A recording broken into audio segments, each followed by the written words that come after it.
Epilogue. The first thing that comes back is the sound. Not voices, not screaming, just a low, steady roar like a river heard through a wall. Then the taste of dust in my mouth. Then pain, a blunt, full body ache as if someone tried to fold me in half and gave up halfways. I am lying on the stone, cold, cracked. When I push myself up, little bits of rubble slide away under my hands.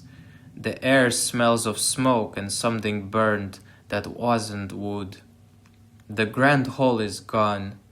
Where there were pillars, high roof and banners, there is a jagged hole open to the sky. One wall is just missing. Another is leaning like a drunk man, held up by a stubborn habit. Chunks of balcony are hanging from the twisted metal. The floor is broken into levels, as if the castle has tried to become a staircase and failed. There are people moving in the ruins, vampires climbing, calling to each other, dragging the injured out from under fallen stone. Nobody has time for me yet. That is fine. I don't really have time for me either. I get my legs under myself and stand up slowly. Every muscle is protesting. My suit is ripped, stained with dust and dried blood. One sleeve is hanging by a thread. My chest hurts where the orange bolt hit, like a deep bruise. Martha, I say, or try to. It comes out as a croak. No answer. I start walking. It is less walking and more not falling in exactly the same direction, but it works. I pick a path through the broken hall, stepping over shattered tables, bits of stone, a broken chandelier.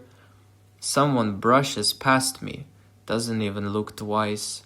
The castle feels smaller and bigger at the same time. Less roof, more sky. Outside the air is colder. The noise drops a little. The roar I heard earlier is the river at the foot of the hill, doing what rivers do, not caring. She is on the steps. The main staircase is cracked down the middle, but it's still there. Martha is sitting a few steps down from the top, cloak wrapped around her shoulders, elbows on her knees. For a second I just stand there and watch her. She looks normal at first glance, a bit burned along one arm, hair singed at the ends, soot on her cheek, dress torn to the point where it is just red fabric in the most interesting places. Her eyes are not glowing, just tired. Then I notice the thing that isn't there. Volunteers' presence used to sit over this place like a weight. You didn't see it, you felt it in the way the walls held themselves up, in how people moved around him. That weight is gone. The castle feels lighter and less safe, like someone took the roof off your house and didn't tell you what you are supposed to do now. I walk down and sit beside her. The stone is cold through what's left of my clothes. She doesn't look at me right away. You are alive, she says finally. Her voice is flat, but there's a tiny crack in the middle of it. You sound disappointed, I say. It comes out softer than I meant. Just surprised. A small pause. Sasha rarely misses. I touch my chest. She didn't miss. She just chose off instead of delete. That gets half a breath of a laugh. It dies quickly. We sit in silence for a bit. The river below keeps talking to itself. Birds make little sharp sounds in the trees. Behind us, someone shouts an order, someone else swears in a language I don't know. The castle is creaking now and then, like it is remembering how to be a ruin. He's gone, I say, even though I know. Yes. How? She chews on the inside of her cheek for a moment. They were not only trying to kill him, she says. They were trying to crack Darkwood, use him as a nail and hammer him through the whole place. If the spell would have been finished as they wanted, you would not have woken up on a staircase. You would not have woken up. And he stopped it. He turned it. Her fingers tightened on the edge of the step. Took the hit into the castle instead. It broke around us instead of under us. C'est tout. There's no big speech in it. No statue, no last words, no dramatic pose.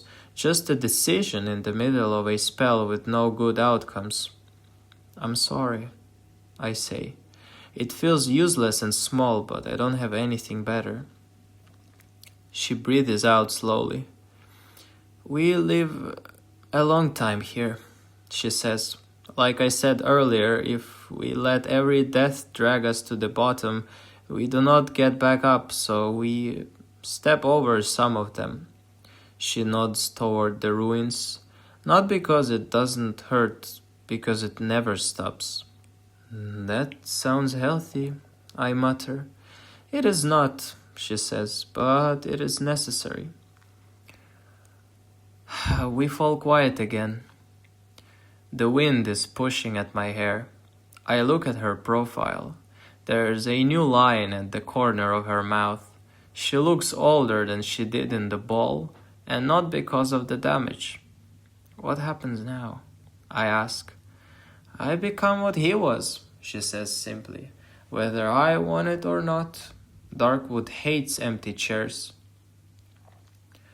There will be politics, war, people coming to test the new lord, see if she breaks. She glances at me. You will be in the middle of that more than you like. I am already in the middle of the things I don't like, I say. Might as well be in one place more while it happens. She watches me for a long second, then smiles. Not the sharp, mocking smile she uses on everyone else. A small, tired one that lands somewhere behind my ribs. Bienvenue en Darkwood, Max, she says softly. No refunds. We lean into each other, just a little.